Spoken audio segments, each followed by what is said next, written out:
Well,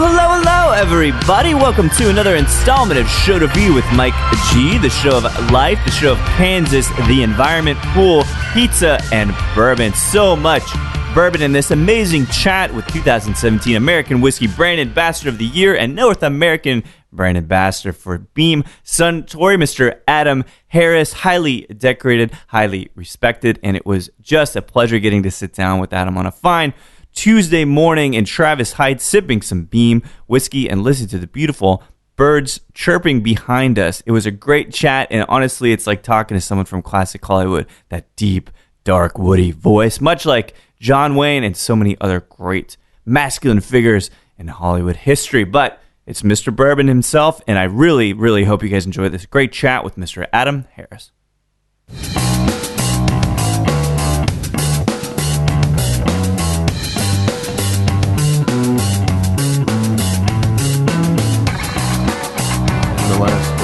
Few years, I'd say the Basil Hayden certainly become a lot more popular than it was in the past. I mean, part of that's because of the just overall growing popularity of bourbon and whiskey, but I think Basil Hayden resonates with a lot of people because of its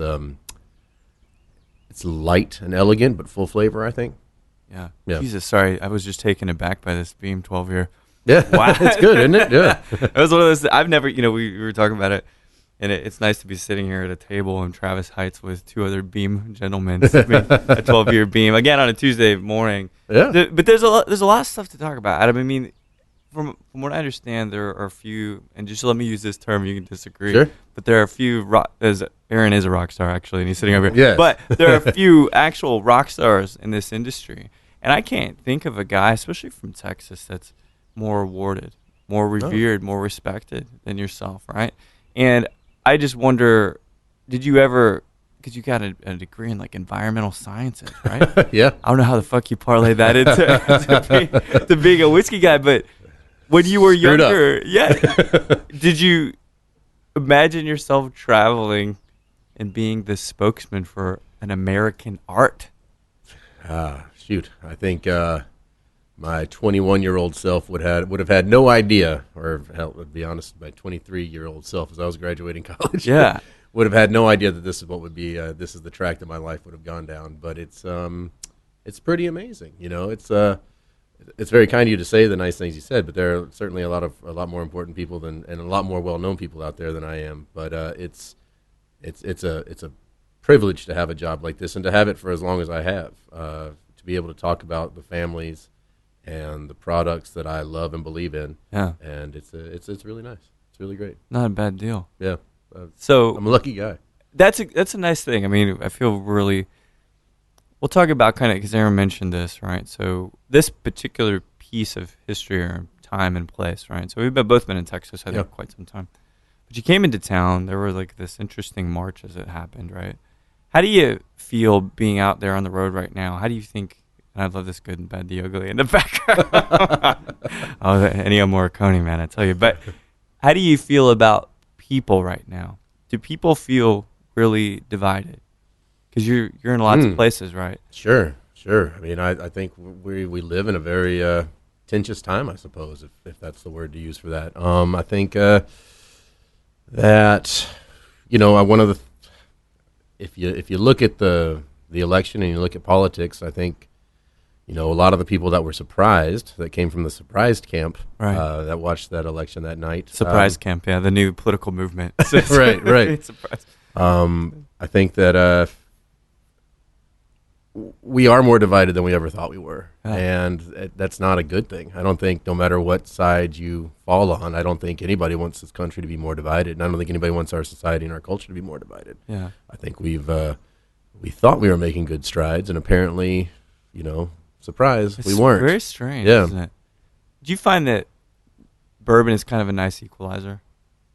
Well, I think anything that you drink in the public house is a great equalizer. I think that's one of the things I love about the bar culture and the bar business. It's not the great cocktails that we get to drink, and it's not the the privilege of some of the goods and commodities that we can consume when we're there, but it's really just it's the public house, and I think being able to blow off steam or to have a common thread with your fellow man, and maybe even strike up a civil conversation on differing opinions and things. I think that the bar might be becoming more important now for social reasons than it ever has been in the last 10 years in this renaissance, or whatever you want to call it, as far as the whiskey renaissance or the cocktail renaissance, whatever it is. I mean, I don't think it's a renaissance anymore because it's become pretty standard practice, but which is a great thing in its own self. So we won that fight, right? So version 2.0 though, it's different. Yeah, maybe we're going back to being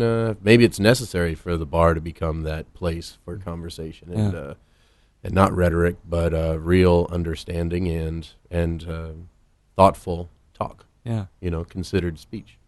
It's interesting that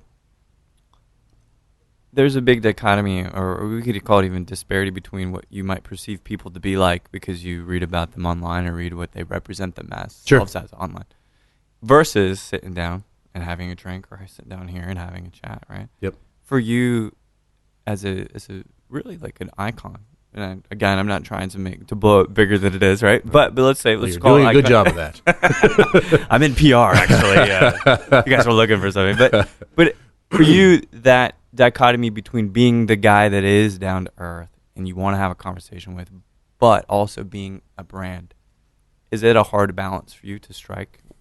How to be online, how to be in person? It's a great question, and I think that's where your diplomat skills might come in.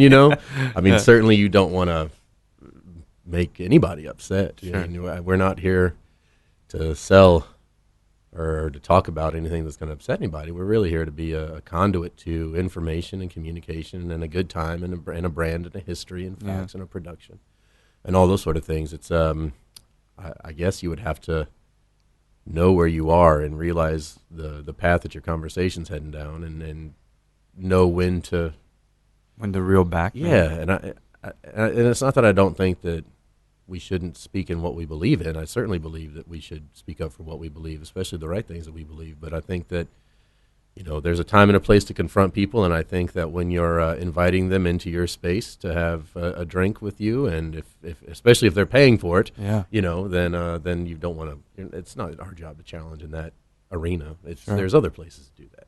Yeah, because you can do it out loud, or you can do it silently. However you want to support what you're going to support. Yeah, again, there's this duality in people right now. I think it's really interesting. So you sip a fine bourbon with somebody, they're just open as can be.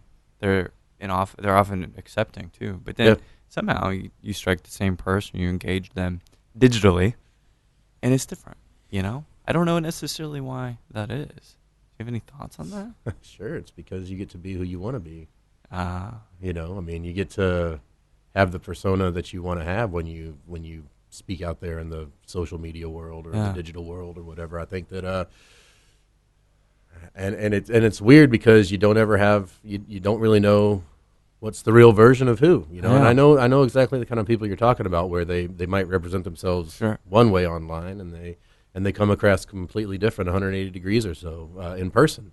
And you might like one version and you might like the other one, or you might like both or dislike both. But it's going to be harder, and I think we're experiencing that already. It's harder to trust people now because, which one am I getting? Because you know what I mean. Exactly. Which version? I'd like to think that you're getting Adam Harris. Right? Yeah, sure, right? sure. Right. But I think that we're not. I'm not a young person. I'm in my 40s, right? Mm-hmm. And I think that one of the things that we are experiencing because of this social media world that we live in now is, we're friends. And we're in air friends, quotes, right? And it's everybody's your friend, and I have thousands of friends apparently that I and that's great, and it's nice to. Your value is massive. Of course, yes. I don't know what you call it. What is that called? Online equity. I There don't you know. go. The Yeah, equity. like Yes, that. that's right. The online equity, but it's you have to remember. We need to have real friends, and you need to have real face-to-face friends, and people that you call on the phone, and people that you talk to, and things like that. I think that to really know people is very important, because there's a lot of things there's a lot of malfeasance that can seep through if you're just friends with everybody and you don't really know who these folks are. And I think that it's important to know, if you're going to have friends, know your friends. Yeah. And if you're going to have social media impact, or you're going to have social media contacts, know your social media contacts. It's a line, right? Yeah. It's hard, and it gets blurred often too. Yeah. But it's almost this industry, in a way, being behind a bar. Do you feel like it, in a sense, kind of enables people to be superficial because it is so transactional? You got to go a little bit deep with everybody, but not a lot of deep with a few people. Right. Yeah, I would agree with that. Actually, I think it's I'm keeping score. Yeah. One for you. All right. But the last one, I'm sure. I think some of my favorite people to hear about, and it's people that I know, and a few that I'm proud to call a friend. But I love some of the people that are the most outspoken out there. Yeah. And they speak truths that they believe quite strongly, and I like those things. Unabashedly, It's fun because you have that opportunity to be superficial, or to just scratch the surface of a person, or to just scratch the surface of an establishment. I'm glad when people are happy to let you know who they are. Yeah. I like that. It Yeah. is refreshing. Even if I don't like who they are, I still rather them be who they are. Respect the hell out of it. Yeah, absolutely. There's a question I'll ask you eventually here, but somebody that I always thought I wanted to get a drink with is Lee Marvin, right? Oh, yeah. Yeah, right, sure. But I don't know that I'd like him. You know what I mean? I've read some interviews with him and things, and it's one of those guys, it's like, in theory, it'd be great, but it'd only be great because of how different we are. Yeah. And sometimes that's it. It's, you don't Google, image Google search your radio hosts, right? You don't do that. And you want to be careful of meeting your heroes. Dude, absolutely. Yeah. Have you ever, no, please, did you ever meet anybody? I can't say I've ever been disappointed by anybody. Oh. But I do have a friend that tells a very funny story about. Can I say? Yeah, please. Yeah. A friend of mine met John Goodman in a New York bathroom at a steakhouse, I think, and it was shortly after The Big Lebowski, and we all love The Big Lebowski, right? And he looks over at him, and he's not going to bother him while they're doing their thing, bathroom purposes, right? But then when they get to the sink and they're washing their hands, he looks over and he goes, "And a good day to you, sir." And John Goodman turns around and he goes, and walks out. So that's a great interaction. You don't want to meet your heroes sometimes, I guess. But. Well, it's funny because it's like John Goodman was an alcoholic for a long time, but always very loyal to his wife. So there's this interesting balance, because I always thought, he's a big movie star, big TV star. Yeah. But always kept loyal to his wife. It's just a bad drunk, and so he doesn't drink now. Hey. Yeah, is that strange? Now he must be an angel now. It seems like it. Just except the random. Well, this was back in the day. I think back when he was still with it. But, still with it. Yeah. It's interesting, but the celebrity iconography, all these things, and bourbon especially kind of promulgates a lot of people, puts them on a pedestal. Yeah. But let's talk about Houston. Okay, let's talk about Houston. I've been back for 3 years. It's my hometown. I grew up there for 18 years. Lamar High School. Graduate. Westheimer, right? Yes. Right there. How was it? How was the Houston experience for you going to high school there? As a basketball fan, the years 1994 and 1995 were particularly good. Not bad, yeah. It was what I knew. I'm a very happy Houston native. I'm very happy to be back home. It's a great place for me to be with my young family, and it's a great place for me to raise my son with my wife. And how old is your son now? He is 3 years old. I have a Christmas baby, so he just turned 3. God, is it terrible having to buy gifts twice? I always my my friend has that same problem. I think I have maybe 3 more years before he starts to hate me for being born on Christmas. But it's his own fault. He was supposed to be born on the 21st. So it's his own fault, and I'll remind him of that when he starts yelling. That's what I would do. Shake my. It's not. Don't blame me. You're the guy who came out. You were lazy. Yeah. He was just lazy. So but I'm trying to picture what kind of student you were, right? So you were a science guy? You were a really good student until it got hard. When did it get hard?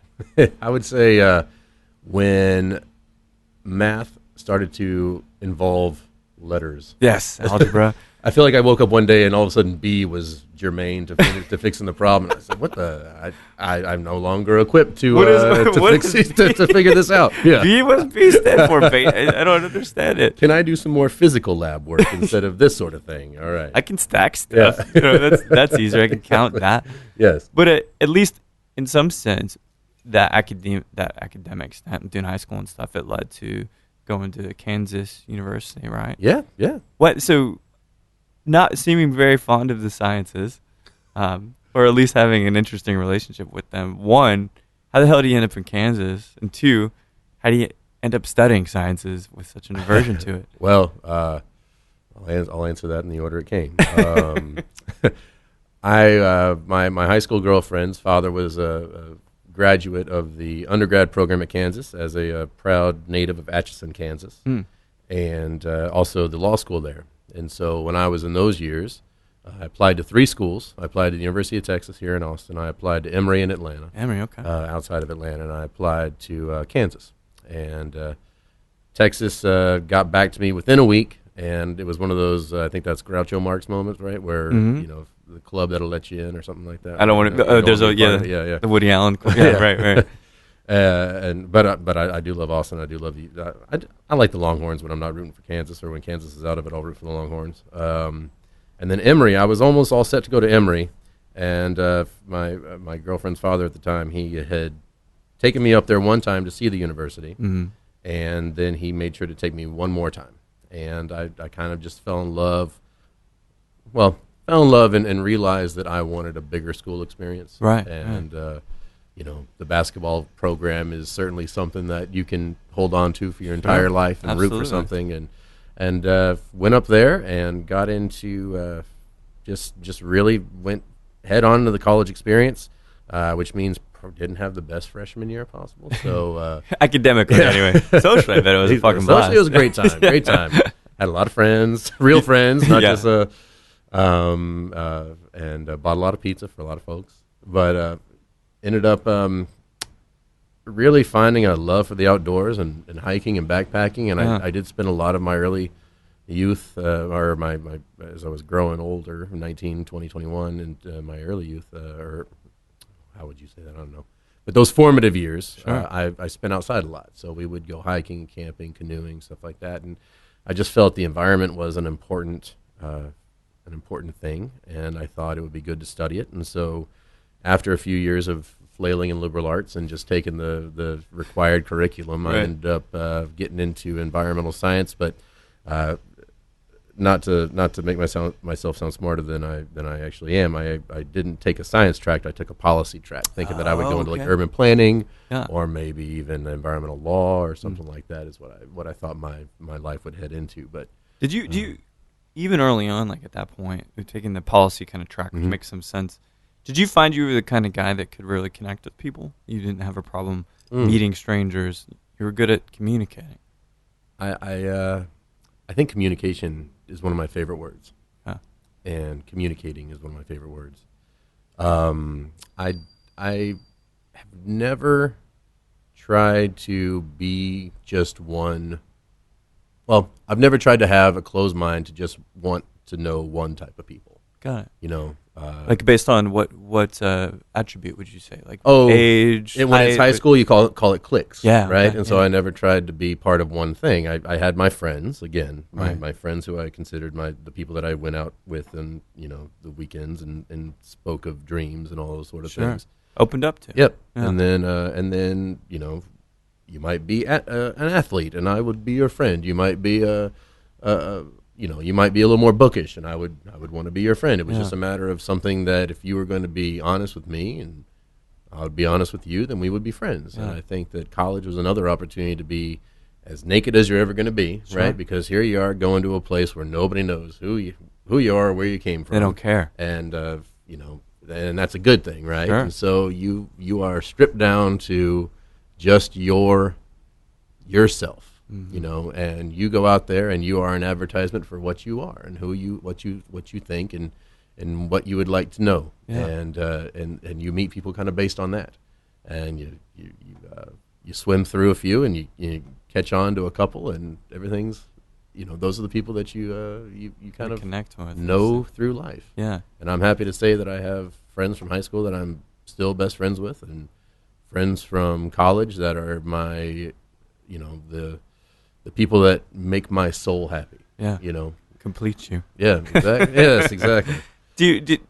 Thinking about you liking different types of people, wanting to connect or want to experience other types of personalities, backgrounds, etc., does that also create kind of this multiculturalism in your head where, okay, Kansas is not big enough for the kinds of things that I need to see? Well, maybe that's why I moved to New York right after Kansas. I still felt there was much more out there. Yeah, and I don't think I had the intestinal fortitude to totally jump into a different country and a different culture, but I figured I would go to the biggest city we had in the country and head up to New York, and I lived there for about 10 years after college. No kidding. Yeah.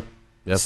Diving into the policy profession, diving into the Absolutely not. Absolutely not. No, money well spent at Kansas University. Thanks, Mom and Dad. Yeah. My parents have a couple of nice bottles of whiskey in their home bar that I'm glad to drink whenever I go home to visit them. That maybe is a slight payback for their investment in my education. But I decided to move to New York. I had a friend from college that was going up there to do film. Yeah. And I thought I might try my hand at doing some of that stuff. What kind of stuff? Cinematography, directing? Acting, actually. No kidding. So I had done a little acting throughout my life. High school and in college a little bit, and I thought that I would see if I could do it. Mm-hmm. I went up there, and for about the first 6 to 8 months, I've spent as a PA, working on small budget films. And when the key PA asked me to go pick up the dog poop in the middle of the street, I said no, and that was the end of that. It was a short-lived career. Yeah. For who, thinking actor-wise, who might have been influencing you at that point? Actor-wise, I really liked in those days. I thought that James Franco had done that James Dean movie. Oh yeah, that was on TNT, the TV movie, and it was an eye-opening, transformative experience watching him do that. Yeah. And not knowing James Dean, like an older generation might know James Dean, but knowing the legend and seeing the movies and everything, and of course being studying him to some degree, to see James Franco do that, I'll never think poorly of James Franco. He's a great actor. He is a great actor. Yeah. And what's the one? Spring Breakers. Did you ever see that? I love Spring Breakers. He is Spring Breakers is great. It is an insane movie. Yeah, it is far too visceral for me, actually. And I love it. Oh, what's his face? I can't remember his name. The guy who did Gummo and stuff. But I rented it once. I rented it. I watched it, and then I watched it again. I thought it was amazing. Is he not awe-inspiring in that role? Yeah. I don't even know how you put teeth on like that. It doesn't even make any sense to me. But I think it's an interesting. This is my shit. Yeah, look at my shit. And he's got the mouth and the armature all fucked up in his teeth and stuff. It's really interesting. But as a short-lived career, do you play a horn? Did you play a horn instrument? Alto sax. Did you? I played bassoon for about 4 years. Yes, absolutely. No one says that word enough, do they? Embouchure. Very good word. I picked up on that. All right, hold on. Let me take another point down here. I got two. No, that's a point from me. That's a point from me. Damn it. I knew this would be a battle of wits in some fucking respect.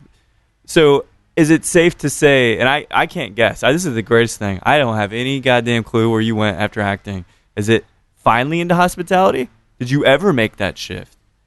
So obviously I needed to pay rent for my, I had to pay rent to live in the living room of our apartment, one-bedroom apartment that we had in New York. I actually had my bed in the living room there, and ended up walking up and down the street one day just trying to find a job, and I ended up getting a waiter job at this place on the Upper East Side, not too far from where I lived, and they were going to give me a shot. You know, in college I had washed dishes and I had made pizza, and making pizza was one of my favorite jobs ever. Making pizza? Oh, absolutely. Oh, yeah. Absolutely.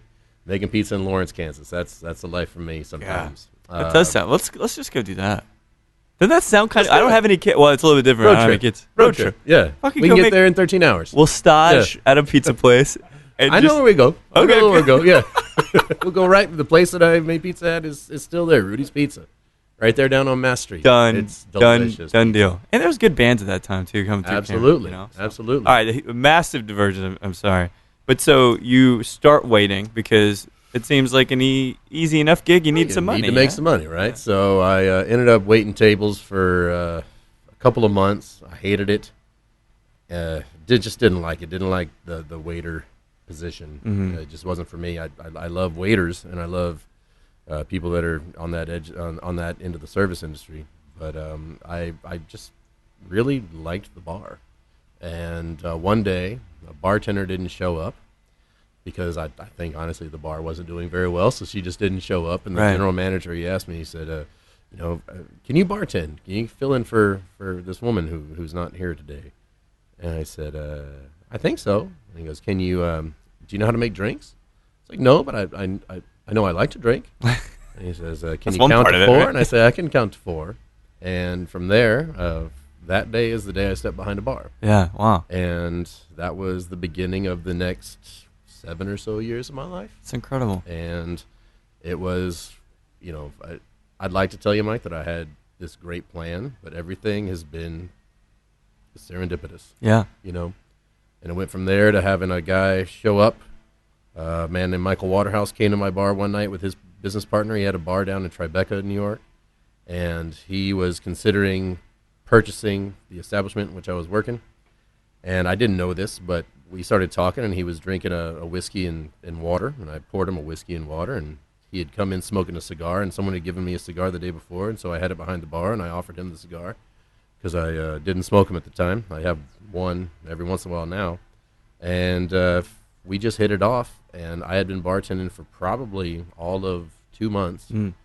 And thank goodness I could pour a good whiskey and water, and I had a cigar at the right time because he asked me if I'd like to be his head bartender as he took over the place, and I got to do that for a while, and then I moved down to his downtown Tribeca establishment. Oh, man. And I spent that was my home for a very, very long time. What year were we talking when you headed to the Tribeca place? I moved there. I was working behind the bar, probably say 2000 until about 2006 or so. Oh, wow. Yeah, 1999 to 2006. Completely different era of cocktails and booze. Yes, saw a lot happen. Saw this happen. This renaissance, as you put it. Yeah. Yeah. No, it's to be behind the stick down in Tribeca, making nice drinks, good drinks, quality drinks, with quality products, and good spirits. And then you hear, oh, there's this little place called the Flatiron that's opening up. We should go check that out, And I had 2 aha moment cocktails. Okay. When the man that I consider my bar mentor, I just mentioned a minute ago, Michael Waterhouse. Yeah. When he taught me how to make a Manhattan. He taught me how to make a Manhattan using Maker's Mark. And I made that Manhattan, and I tried it after his instruction. And it was delicious. Yeah. Delicious. I mean, that's spirit, lighter spirit, bitter, Yeah, it's 12 bar blues. It is like the skeleton for so many other flavor profiles, yeah. It's a mother sauce, right? Yeah, absolutely. But it's but that was an eye-opener. And then that got me into thinking about things different. And then when I went to Flatiron for the first time, and as a whiskey man, it doesn't embarrass me to say this, so I'll say it. Julie Reinhardt's Asian pear cocktail. It was with a pear infused vodka. Okay. And like probably a cinnamon simple syrup at the time or something like that, and whatever else went into it, I can't remember. But that was having that drink and seeing what it was kind of like you kind of saw what the future might be. Sure. Yeah. And that was fantastic. And then, of course, Pegu Club and Employees Only and all those spots started happening, and being able to go and visit friends at PDT and Death and Company. Yeah, sure. Even after that. I mean, that was the movement. You were there when the shit was going down. It was it was a great time to be in New York. It was a great time to see what was happening. There was a very brief moment of, the seclusion. This happens in a vacuum. This happens only here. But then it became the sharing and hospitable and friendly profession that we tout it to be today. Sure. And I think it was because everybody had to hold on to something for a minute before you let it out. And then it was let out, and it's here we are today. Here we are in the having something worth talking about. Yeah. So it seems like that is an amazing chapter to understand flavor, cocktails, see the social dynamic of that industry change in New York. But then at some point, now it seems like whiskey's making its little appearance throughout your life, and nice. We haven't even started talking about whiskey yet. I know, right? Well, just how it's kind of like showing up in the frame a little bit. Yeah. It's that background actor. It's like, oh, I remember that guy was in another shot, right? But it keeps coming in, and it keeps coming into focus, it feels like. It's like Ron Howard's brother. That's Clint. I watched all right, so I watched Tango and Cash last night. Kurt Russell, Sylvester Stallone. Clint Howard has an amazing role in that movie, but that's exactly right. Or Brian Doyle Murray, right? Oh, God, he's amazing, too. Yeah, Bill Murray's brother. Yeah. God, this is great. Those are two great background actors. Not that that's like a classification, but they're good background actors. Yeah. So there's got to be a point in which whiskey becomes some kind of love for you. It becomes a focus, becomes a mistress. Well, yeah, and it was early. We talked about Michael in the Manhattan, but even before then, I knew I wanted to be a whiskey guy. I tell a story, and so if anyone's heard me tell this story in person, I apologize for repeating it here. But we're chronicling it. This is great. Here we are. Yeah. But when I graduated college, I wanted to do three things the summer I graduated. One was to learn how to juggle. Okay. The other one was to play better pool. Yeah. And the third one was to know how to drink whiskey. Right? So real quick, because this is going to be a good story, but I do have to ask you. Yeah. There is this historical coolness and masculinity to whiskey. Is that why you were drawn to whiskey? Is that, or is it something far more cultural or artistic about it? No, it was just a decision that I made. I wanted to be a whiskey drinker, and I don't because keep in mind now this is 1999, right, and whiskey is not anywhere where whiskey is now. That's right. And it was just the idea that I had because I went to school in the Midwest during that time. There was the micro brew thing had happened, and I was the craft beer thing had happened, and I proudly made it through college without drinking a keg of Natty Light. Good. Or buying a keg of Natty Light. We drank good beer because we were in Kansas, damn it, and we had a good brewery. We drank good beer, and if we didn't want the beer from Kansas, we drank the good beer from Colorado, and that's what we would do. And so I knew that I liked nicer things in life, the finer things. I liked pleasures and luxuries and things like that. So whether it was a good beer, it parlayed into good whiskey, and so I wanted to be a good whiskey drinker. And notice one of those things I said on my list of three was not get a job, because that summer I spent learning how to drink whiskey to the detriment of learning how to juggle and learning how to play better pool. I see two of them still helping. A terrible pool player, but a great juggler. I don't know how to juggle at all. Oh, damn it, really? I know how to drink whiskey, darn it. And so I knew that was when I fell in love with bourbon. So that was I was 22 years old when I fell in love with bourbon. 22. What was that first bourbon that you really connected with? First bourbon I drank that I really truly liked was Maker's Mark. Sure. And I think that's convenient. It is very convenient. I know it sounds. No, I'm just kidding. That leads to the things. Yeah, but Maker's one of the reasons I got the job was because I talked a lot about Maker's Mark and Knob Creek when I was behind my bar. Because at the time, those were some of the best bourbons, and still are some of the best bourbons that you can have behind a bar. And I loved them, and I talked about them. And when people wanted to have a drink with Adam Harris at the bar, I had a little following or whatever it was, and people would come and drink with me and wanted me to make them a fancy cocktail or whatever. And so I would make them a cocktail, usually with bourbon. 99% of the time it was with bourbon, and it was one of those two bourbons. And so it was only a matter of time, I guess, that finally I was talking long enough and loud enough, and Maker's Mark asked me if I'd want to come work for him. Really? And that was back in 2006. What kind of capacity? Sales, I was the ambassador to New York City, to the Metro New York area. That's amazing. Yeah. Was 46 even out at this point? Oh, heavens no. Yeah, this is far before that. Right? Yeah, many years before that. I think we we probably, I guess it was a handful of years just about before 46 came out at that point. So, because that demonstrates kind of an evolution of the brand and an ability to not only give people what they want, but give them even more of what they want. Even more of what they want. Growth, Exactly. 46 is a unique animal. You know, it wasn't created to be better. Yeah. It was created to be different. And so if you liked it, you liked it. If you didn't, you didn't. And if you liked if you liked 90 proof Maker's Mark, the traditional expression more, as I did, and as I do, to be honest, that was fine too, you know, because we just made this to be something different. Yeah. And I have honestly had a bit of a love affair with 46 lately, just because I really like kind of getting back to just trying that whiskey. Yeah. And I talk about it a lot, and I share it with friends and new friends and old friends, things, and it has such a wonderful taste. It has such a wonderful nose. Once that aroma gets a hold of you, it almost drags you to the glass to take a drink. Sure. You know?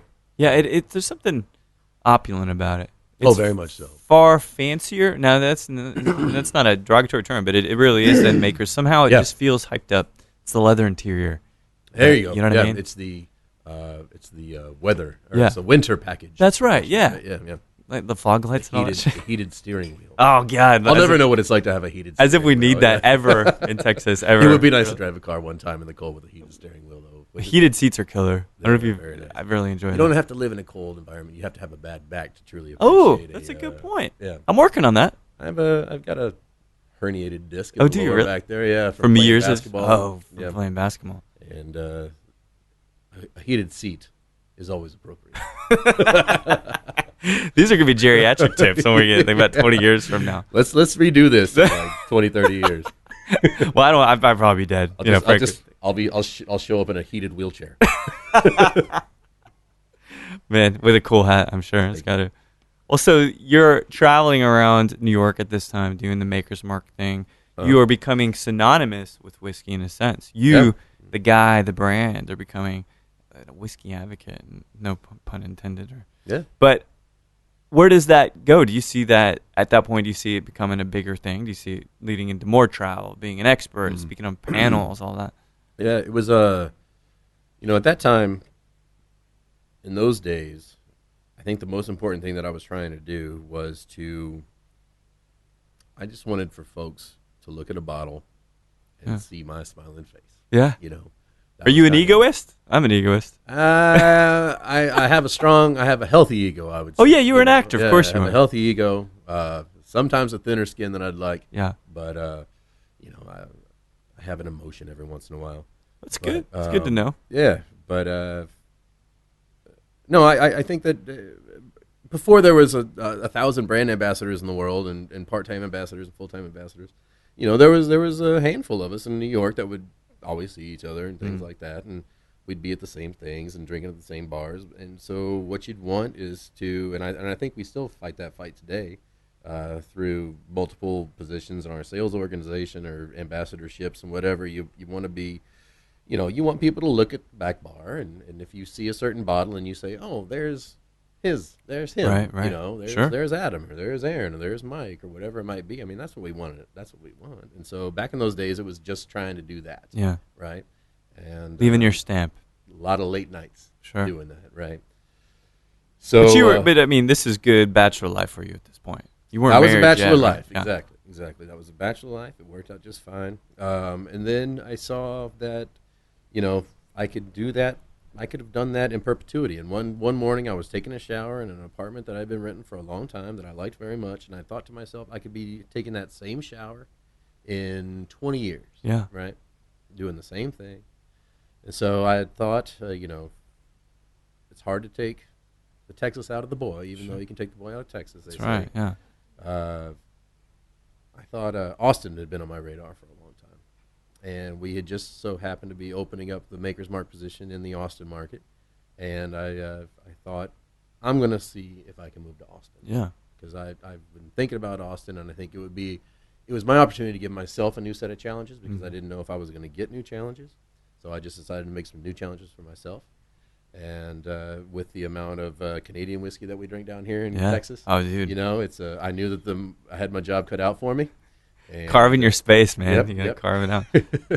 I was at brunch at a bar down here one time in my early time living in Austin, and I certainly won't name the bar, but I was having a brunch drink, and I ordered red snappers. And when I got shots of Canadian whiskey with, I think it was cranberry and sour apple pucker, whatever it might be, yeah. It only further convinced me that the good fight needed to be fought. Your and mission won. was fortified. Yes. Yeah. Yes, exactly. Yeah. So moved. So what year did you end up coming down to Austin finally? Came down here in 2009 and lived here for 4 years. Yeah, that was a good time. Yeah, it was different then too. And you know what? To be honest, having been able to be a part of or to witness firsthand the cocktail movement in New York, very much so. I feel like I was here on the bottom floor of what was happening in Austin. You know? Oh yeah, you're absolutely right. I mean, that's kind of the time where things started to percolate. Yeah, Bill up at Midnight Cowboy and Draft House. Oh, he's at Fino at that point. He was right? at Fino. Yeah. There you go. Thank you, Fino. You had Bill Norris and Mr. Loving there at Fino doing their thing, and you had Rob Pate at Pesce, and you had Padgy House. You had Jeff Boley over at Padgy House, and those are really the three places in 2009 that you came for a good drink. It's do you remember the Olympic Dream Team, the NBAs? You got Patrick Ewing. Of course. Yeah, dude. For us, it's a really, really iconic team. Yeah. That's how Fino kind of was. Yeah. You know, you think Josh came out of there, Francisco came out of there, Bill came out of there. It's one of those spots where just all this talent kind of comes out. And I love that because every city's got that. And you kind of touch on it here with the New York piece. But everybody's got to go through that dream team. Yep. And then it grows up. Yep. And then there's other dream teams. They're still as good. But you never look back as fondly as you do on that Here we are, original. 2017. And I get to come back here about 3-4 times a year. Yeah. It never looks the same because I do believe that Austin's the most dynamic city in the country right now as far as its development and its ever-changing landscape. Sure. But, I mean, people from all over the country are coming here to open up a dream, start a dream. I mean, we had drinks at the Eberly last night. Mm-hmm. That is a beautiful spot. I mean, that is a fancy place, right? You can still show up in flip-flops because it's Austin, sure, which is not a good thing. Or because sometimes you should dress for dinner, right? Sure, that's true. Yes, dress for dinner in the appropriate place. But I remember being at the Driscoll and someone saying, "You have to wear a jacket." I said, "Of course I'll wear a jacket. Yeah, why would I ever not wear a jacket? I'm at a nice restaurant." But it's a great thing, you know. And you know, we were there at the Townsend last night, right? Yeah. So let's take the Townsend for instance, and we have Mr. Justin, who's the head man there, and he got started at Pesce, and so you have these motherships. I look at it like a mothership, right? And so Pesce was a mothership, Fino was a mothership, and you saw all these things kind of come out of them, and you saw these bartenders come out of it, and they went and started their own thing, and then other bartenders, they brought up young people that wanted to be bartenders. Absolutely, didn't even start as dishwashers or whatever it might have been, but it's an amazing thing to see cultures grow, and if you pay attention to it. And if you're lucky enough to be a part of or to be present at a time when it's happening, you can really see shit go down, be born, and it grow, and it prosper. It's so cool. And it's a very cool thing to do. It's a good time to be alive in that respect, you know, as we watch the nation kind of unravel ethically. It's a nice, two-tempo kind of living. There's the good life as we're sitting here, obviously sipping some bourbon. Well, so let's talk about... It's a reminder to pay attention. You have to. Yep. You absolutely do. So bourbon is a massive chapter. Beam is a massive chapter in your career. And you guys have a hell of a lot of good juice, man. I mean, there's a lot of great stuff. And let's talk about a couple key things, right? Sure. So you got bourbon fans. How has the bourbon fanboyness changed since you start working for this industry? You know exactly what I'm talking about, don't you? Sure, of course, yeah. When I used to do whiskey fests, it was pretty homogenous. Sure. Right. And that was fine because that was your typical whiskey drinker. And nowadays, it's an amazing amalgamation of all of America. Yeah. You know, and you have young people, old people, people of all colors, people of all creeds, women, men.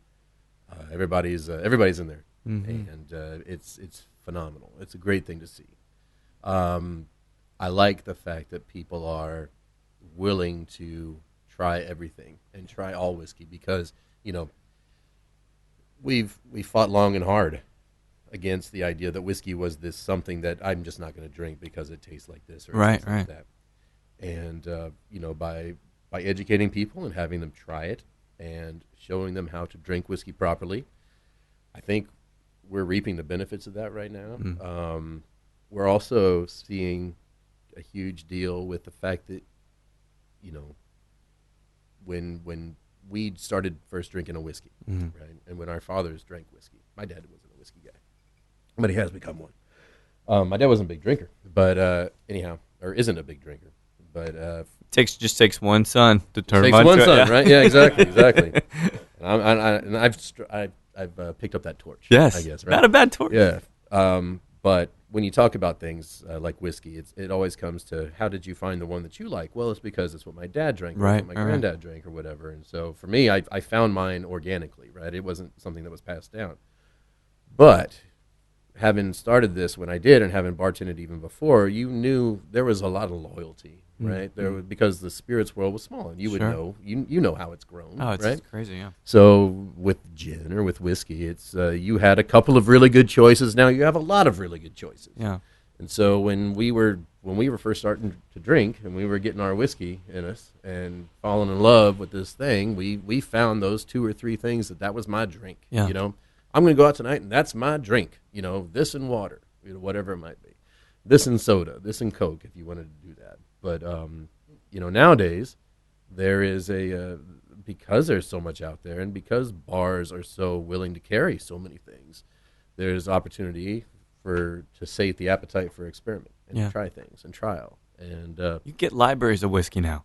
It's incredible. Goodness, yes. In the States now, which Yes. was not the case. You go to the UK, of course. There's massive historical things for Scotch, but the bar I worked at that I referenced earlier in Tribeca was just 2 blocks away from the Brandy Library. Oh, jeez. And so I used to visit the Brandy Library Yeah. regularly. And that's where I had my first great Sazerac. Yeah, actually. that's first amazing. Great Sazerac, yeah. But it is. Guy named Ethan Kelly made it for me, and it was phenomenal. It's a good time to have this multiculturalism, right? Because the melting pot nature, I think, is what maybe stimulated some of this interest in whiskey. Yeah. Different kinds of groups growing and things. And when you think about, here's a kind of a general question about it. Is bourbon at risk? The quality that we've known to expect and we can really be assured, is that ever at risk given there's such a massive demand? Well, I think if I could forecast the future, I'd probably make a lot more money than I do. Because somebody at the company would probably pay me to do it. But I think that we are, like all things that come and go, we're in a bubble. And we are right now experiencing a bourbon bubble. And the question is it going to pop? And when is it going to pop? And, I had a conversation with my good friend, Mr. Bernie Lovers, about a year and a half ago. And I said, Bernie, every time I think about this thing popping, it keeps going. Yeah. And he said, we've got, he's got his own opinions on that, which you might hear someday. But he, this continues to go. And I don't really see what the end is. I thought that legalized marijuana might put a dent in things, but it's only seemed to accentuate the connoisseurship. Yeah, I see. Of this. They're complementary products in a sense. Yes, taste is taste. Yeah, right. It's an interesting time. I think that we've seen it grow. We see the dedication to quality.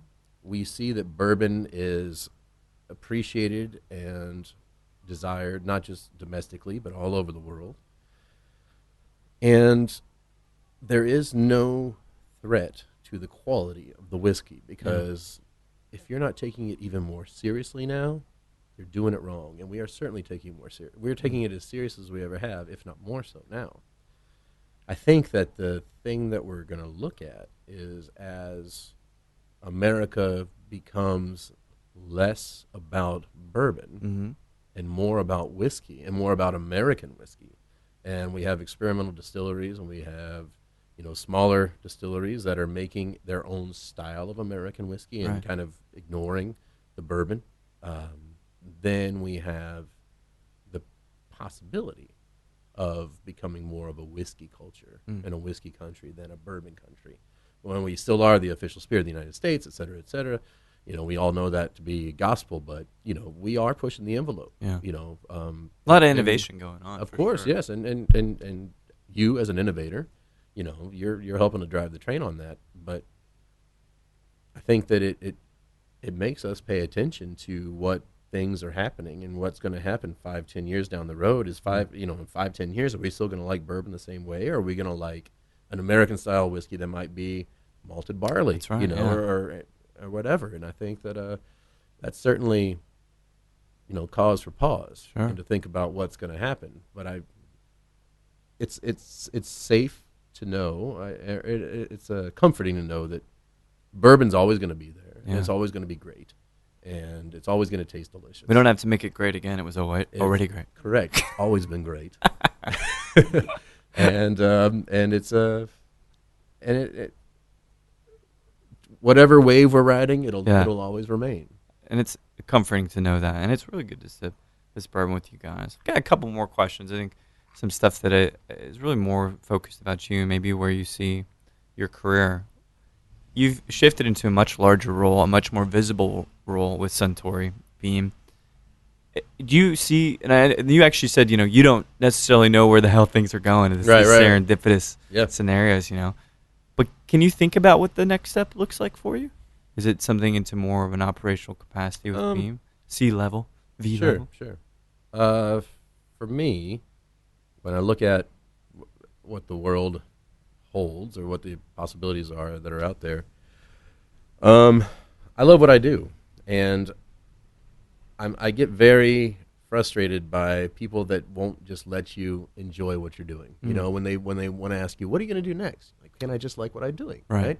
If I'm a shoemaker, if I'm a cobbler, and I'm a very good cobbler, I'm probably going to be a cobbler forever. Absolutely, right? Yeah. And so if you like that job, and someone says, what do you want to do? What's the future after cobblering? Yeah. Yeah. Well, I'm a cobbler. I cobble. Right. I make shoes. I talk about whiskey. You got a trade. And I've found my trade. Yeah. Right. To that extent, if the world had to evolve someday, I'd certainly like to get closer to the whiskey. Either as part of production or maybe maybe managing some people, helping them to come up into this position or whatever, taking a senior mentorship, role. maybe? Yeah, maybe some mentorship. Because again, going back to that word communication, I do believe that is probably the strongest word in our profession, because we are storytellers, we are communicators. We want people to see what we talk about when we say how we make things. Yeah. We want people to, feel something when they drink what we're talking about. Those sort of things. And you can only really do that by communication. I mean, the product speaks for itself, and it always will, but you're a conduit to that place at time. Exactly. Yeah. So if I can help, I'm not done communicating yet. Don't get me wrong. I'm not done communicating. There is no doubt you're not done. I got a lot more things to say, and I have a lot of things, a lot more structured way that I want to say it, and things to build out. But if I can help people come up and communicate what we do, and whether it's for our company or for other companies, it's fine. But I'd like to, because I'm a bourbon man, I'm a whiskey man, right? Yeah. My paycheck says the paycheck that it says, but I think that I'm a firm believer that I am a bourbon person. Yeah. And well, that was one of the 3 goals. You're sure as hell not a juggler. There you go. I'm not a juggler. No, that's absolutely point, Mike. As I think about your memoirs, never a juggler, always a bourbon man. Yes, exactly. And people say, "Well, what the hell does that mean?" As a title, "Putting from the Rough," which was my, which is what my working title for the memoirs was. And a sand trap, always. Yes. So this would be my last question for you, and of course, we're both Aaron and I are both expecting the memoirs here probably in the next decade or so. But there's lots of things I can tell you find interesting. And you delved in acting, you've delved in drinking, basketball, just lots of different things, So let's say, because we've got the Maker's 46 cast strength, lovely stuff as well. So you're at your favorite it's a bar. Nice contrast from the Jim Beam 12. Oh, dude, I mean, it's the winter package. Yeah, there you go. Heated steering wheels. That's right. So you get to sit and have whatever bourbon you want at your favorite bar in the world. And you're gonna ask me this question? No, you don't have to name those things. All right. This is the only thing that I'm asking. You can sit and sip bourbon and just have a discussion with anybody, living or deceased. Is there somebody that you would like to spend a chunk of time just having a conversation with that you've never met? That's a good question. I've never had a good answer for this question, actually. It's hard because someone put me on the spot for it yesterday. I was like, God damn it. Yeah. I couldn't have a good... I had said Lee Marvin, but again, I'd probably fight him. Or he'd fight me, rather. Richard Burton is also on there, too. Well, one of my favorite... I'll go in that theme and talk about actors. I would, if I was going to go in an actor arena, I love Paul Newman. I love Paul Newman. I rewatched The Hustler not too long ago. Combining two of the things. Cool Hand Luke's one of my top 5 movies. Brilliant. Just Cat on a Hot Tin Roof. He's American, you know, and I love that, and I think that my son loves cars, right? And so one of the movie Cars as well as playing with cars, and Doc Hudson is voiced by Paul Newman. Oh man, before he passed, and I just love Paul Newman. I mean, there is just something that makes me feel as though I might be slightly more American, sitting there having a drink with Paul Newman and hearing what he's done and the way that he believed in things, and you know, I think it was an all-in attitude. You know, and I think we all admire an all-in attitude, don't we? Like it's when you see somebody that's really going for it. Yeah, we like that guy. We appreciate that person, and he always just, even with his success being what it was, he still continued to just go all in and to go for it. And maybe that led to salad dressing and popcorn or whatever. But you talk about organic food movement. That was actually pretty innovative for the guy. That was way before Whole Foods. Well, maybe. Not right before Whole Foods, but I mean, it was... Before people knew what that was. Exactly, before we were all thinking about what we're eating the way we're thinking about what we're eating. Yeah. But it's, Paul Newman. I think that's he's great. One of my favorites. DeNiro, all the great American actors. Yeah. I don't think DeNiro would be fun to hang with, though. I actually made a martini for Robert. Oh, shit, are you kidding me? Yeah, he came into... Because he lives in Tribeca, doesn't he? Yeah, he came into Dillon Prime, and he was with a restaurateur, and they just came in to have some martinis, or some drinks, and he asked me for a Grey Goose dirty martini. And I shook the martini for him, and he drank it, and I came back up and I said, Mr. DeNiro, can I make you another drink? And he looks at me, and I'm not going to try to do a good DeNiro, and he goes, yeah, I'll have another martini. I like the way you did that shaking thing.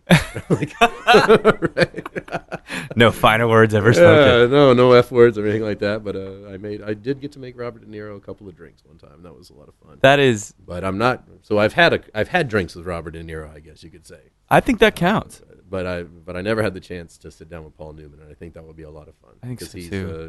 He was an idol of mine for a while. He's a brilliant actor. He seemed like just such a good humanitarian too. Yes, you know, correct. Had his head on straight. Absolutely, a lot of things good husband too. Yeah, from what I understand. Well, we are in an amazing part of Austin. It's just a lovely day to be out here drinking beautiful day bourbon. I don't think I'm going to move for a while. I'm going to try not to, but it's kind of hard.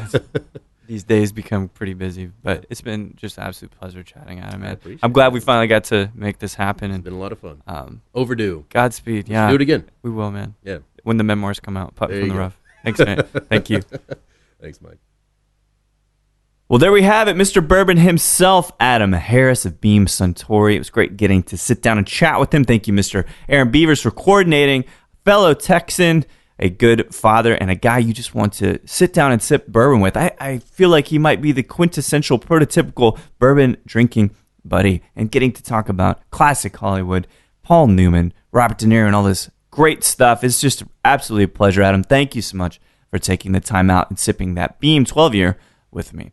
And thank you for listening to Show to V with Mike G. No matter if you think Silicon Valley is going to be quite different next season with the departure of Mr. TJ Miller, or if you're thinking, man, how are we ever going to get this climate change thing figured out? Please keep dancing.